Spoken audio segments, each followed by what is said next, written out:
Bienvenidos a este subpodcast, Pedagogos a través de la historia, un podcast creado por estudiantes y para las mentes curiosas. En este episodio hablaremos del movimiento estudiantil del 68. Para ello, hablaremos de los cambios culturales más relevantes suscitados en México y también en el mundo, desde 1958 a 1970.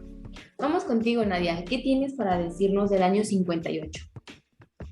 ¿Ustedes sabían que en el año de 1958 se convocó la primera Bienal Mundial organizadora en el Palacio de Bellas Artes de México, en donde aquí pues se impulsaba reorganizar y actualizar los museos, como era el Palacio Nacional de Artes Plásticas, en el cual aquí se ubicaba un reemplazo al arte y colocarlo en un arte moderno, porque aquí supuestamente también se decía que era aplaudido por la sociedad, pero por otros tantos no.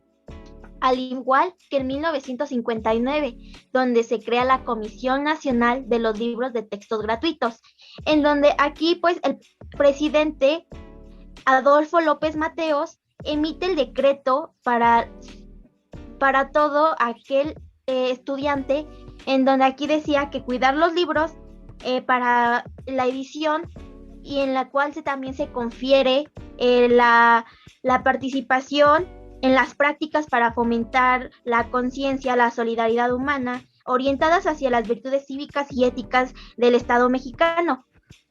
Asimismo, pues en la época de 1960, pues se crea o se confiere también la Revolución Cultural, y es una primera manifestación de las más grandes, porque se dio a nivel mundial, porque se dice pues aquí pues ya todos querían un alcance pues óptimo de la manera tecnológica y de la ciencia. En cuanto aquí pues su principal objetivo de todos era centrar al individuo social a una figura que regresara a la ocupación de reorganización moderna, aquí se podría decir.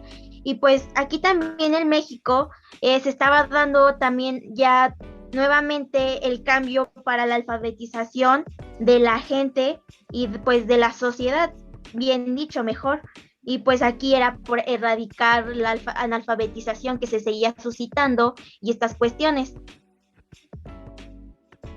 Oye, pero siguiendo con, bueno, los antecedentes que nos estás dando, no sé si sabías que el año siguiente, en este caso el 61, exactamente el 2 de marzo, se crea la CONASUPO, que esta sustituye a la antigua exportadora e importadora mexicana.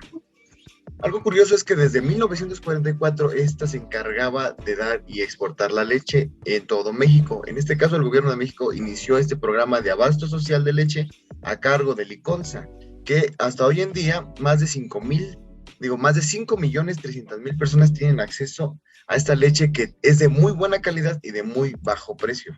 Pasando al otro año, en este caso en el 62, el 18 de diciembre, México anuncia su resolución de no poseer ni permitir sobre su territorio nacional armas nucleares, ni los medios para transportarlas, como también la no aceptación a la realización de pruebas atómicas.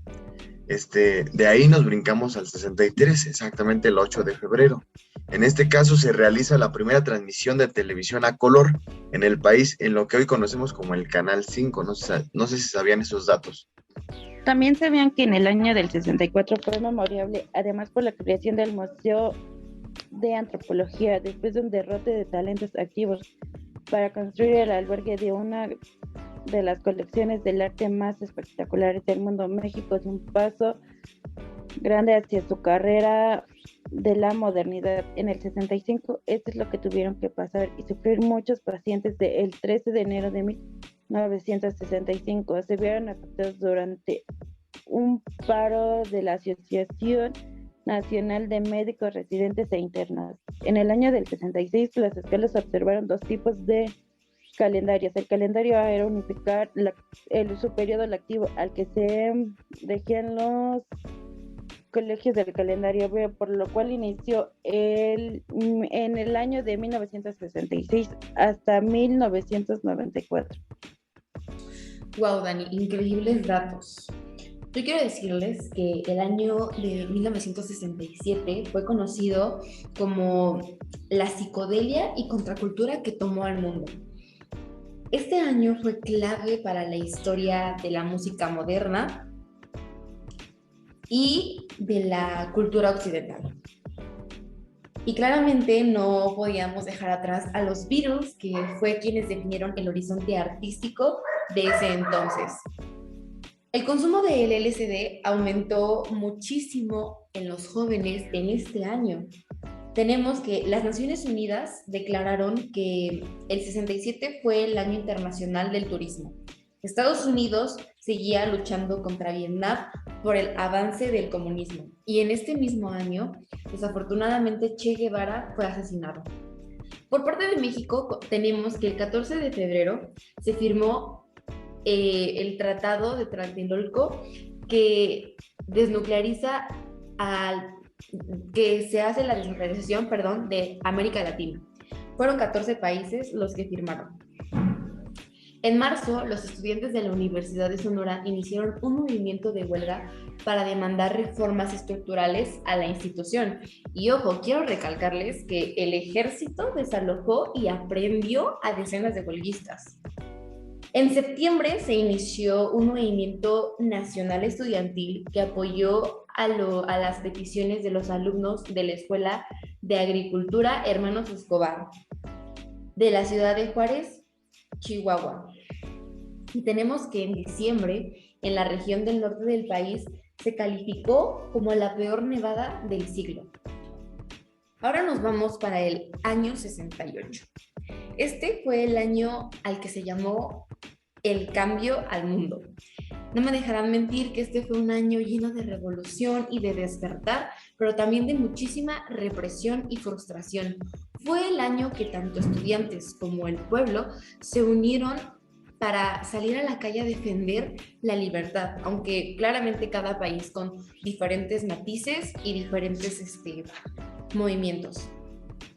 Tenemos que en Francia, reformas universitarias y falta de empleo motivaron protestas estudiantiles en mayo. Estados Unidos, continuamos, sigue con la guerra con Vietnam. En este año estuvo marcado también por el arte, ya que se destacó el libro de El nacimiento de una contracultura. En México tenemos que llega la píldora anticonceptiva, algo que fue denominado como la revolución sexual, algo yo creo que muy importante. El Banco Nacional de México lanzó el Banco Mático, la primera tarjeta de crédito en el país. También tenemos que el salario mínimo en promedio era de 24.15 pesos diarios, es decir, aproximadamente unos 725 pesos al mes. En el ámbito del arte tenemos que el cine empezaba a diversificarse, considerablemente iba entrando de una buena forma y estaba siendo aceptado.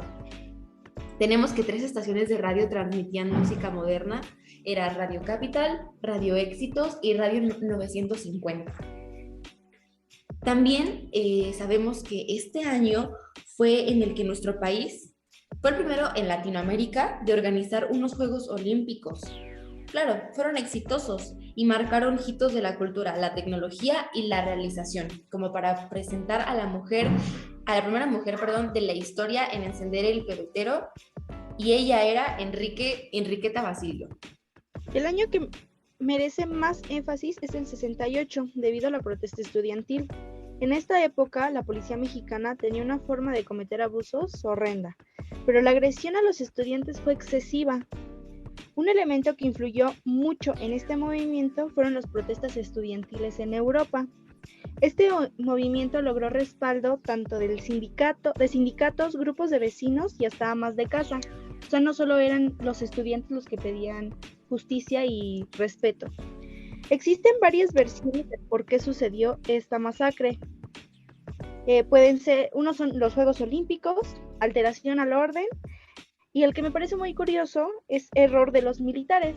Supuestamente los que estaban como francotiradores arriba de los edificios tenían uno en especial una bandera blanca, que si se la tiraba significaba que todos tenían que disparar. Pero supuestamente por accidente se le cayó y pues todos lo entendieron como que tenían que comenzar a disparar. Esto me parece muy curiosa, pero pues como que sí creíble y no creíble. También otra, el poder del gobierno. El gobierno quería decir quién mandaba y que ellos tenían como el poder de hacer lo que quisieran cuando ellos quisieran y por supuesto ocultarlo, porque mucho tiempo no se conoció de esto hasta tiempo después. No sé ustedes qué opinan. Sí, Gali, hasta incluso pues este gobierno se denominó como gobierno de represión, donde aquí, como bien lo decías, se sufrían desigualdades por parte del estudiante, ¿no? Incluso hay una crónica donde hablan de un grupo de mariachis que se encontraban situados en el centro de la ciudad, en donde ellos observaban cómo personas, y eran jóvenes en este caso, iban vestidos de color negro de pies a cabeza, incluso con capuchas en la cabeza, y asimismo como ellos observaban cómo eran vistos, ¿no? Por turistas, porque ellos estaban en ese punto porque querían que llegara la noche, porque como bien lo sabíamos, hacían huelgas de todo tipo, hacían que fueran escuchados, ¿no? Más bien. Asimismo, también se observaba cómo estos estudiantes tenían las ganas de obtener la libertad como de autonomía. Como bien sabemos, la UNAM y el Instituto Politécnico fueron de auge autónomo, pero en especial la UNAM, pero cómo se veían las desigualdades, ¿no? Y cómo ellos querían hacer ese cambio, también como tú lo decías, a base de cómo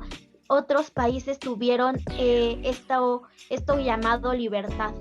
Bueno, la verdad me sorprende mucho las declaraciones de Nadia y Galilea, pero la verdad no sé si todos habían escuchado sobre una teoría que está rondando por internet.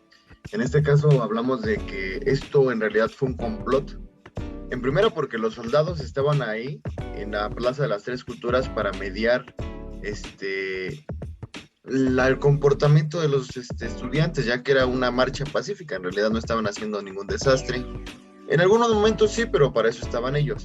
Lo que se dice es que fue un complot. ¿Por qué? Porque el mismo gobierno de ese entonces, a manos de Díaz Ordaz, mandó a, por así decirlo, gente de su parte para que se metiera en todas estas filas de estudiantes y de esta forma en comenzar con esa revuelta. En este caso lo que hicieron fueron soltar disparos desde el hotel, me parece, o lugar de departamentos, Chihuahua, creo, algo así tenía su nombre, y de ahí comenzaron fuego contra los soldados. ¿Qué hicieron los soldados? Repelieron toda esa agresión pensando que eran los estudiantes. Entonces, ¿a quién le dispararon? A los estudiantes. ¿Con qué fin tuvieron para llevar a cabo estos acontecimientos? Bueno, pues en eso entonces había un secretario o algún comandante o algo así, no recuerdo muy bien el dato, que quería llegar a la candidatura del país. Esto claramente le fue un shock para todos los mandatarios de ese entonces, ya que siempre fuimos gobernados por el mismo partido político, no diré nombres y todo, y la verdad esto encendió focos rojos, y la verdad, wow, dicen. Entonces, ¿qué pasó?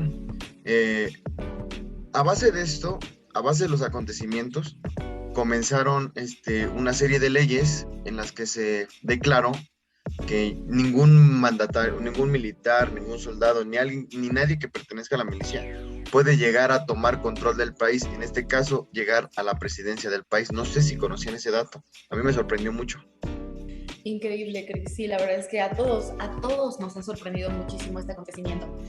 Quiero reiterar que esta época fue donde la juventud pudo experimentar la libertad. Existía un gobierno que tenía un régimen autoritario, este era el PRI, y estaba bajo el poder de Gustavo Díaz Ordaz. Los Juegos Olímpicos ya estaban a la vuelta de la esquina y querían demostrar que México era un país unido y lleno de paz. ¿Y qué hicieron? Hicieron que el gobierno interviniera en las escuelas, reprendiendo tanto a maestros como a alumnos. Y el gobierno, ante las huelgas y protestas que empezaron a hacer, respondieron con muchísima violencia. El ejército tomó varias prepas de la ciudad, incluyendo la prepa 1, donde hombres del gobierno reventaron una bazuca. ¿Y esto qué ocasionó? ¿Ustedes qué creen? ¿Qué creerán que ocasionó? Claramente más molestia sobre los protestantes. seguían luchando contra este gobierno que de verdad los reprendía bastante. Yo creo que si nosotros estuviéramos en esa época, creo que estaríamos igual, buscando nuestra libertad, buscando la forma en que nos escucharan. Aquí es donde existió una gran confusión en la plaza, puesto que los helicópteros que mandaron bengalas, ahí por parte también hubo esa como controversia de que mandaron bengalas y hubo unos hombres misteriosos que aparecieron en las azoteas de los edificios y en la plaza. Y de repente empezaron a llover los balazos.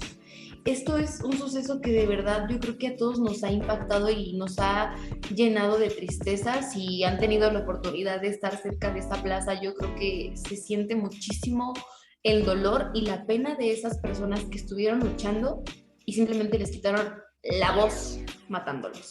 ¿Qué coraje también nos podría dar que el gobierno al otro día actuó como si nada hubiera pasado? Años después nos enteraríamos que supuestamente los responsables de abrir fuego fueron el Batallón Olimpia, un grupo de militares de alto rango que estaba ligado con el presidente. A la llegada de los Juegos Olímpicos se borraría cualquier evidencia que pudiera dar indicios de que hubo una marcha, una protesta, y se llevó con éxito, lo digo entre comillas, porque tristemente todos sabíamos la tristeza que había detrás de todo este suceso. El gobierno de Díaz Ordaz se salió con la suya y tristemente es algo que hoy en día sigue resonando muchísimo cada año.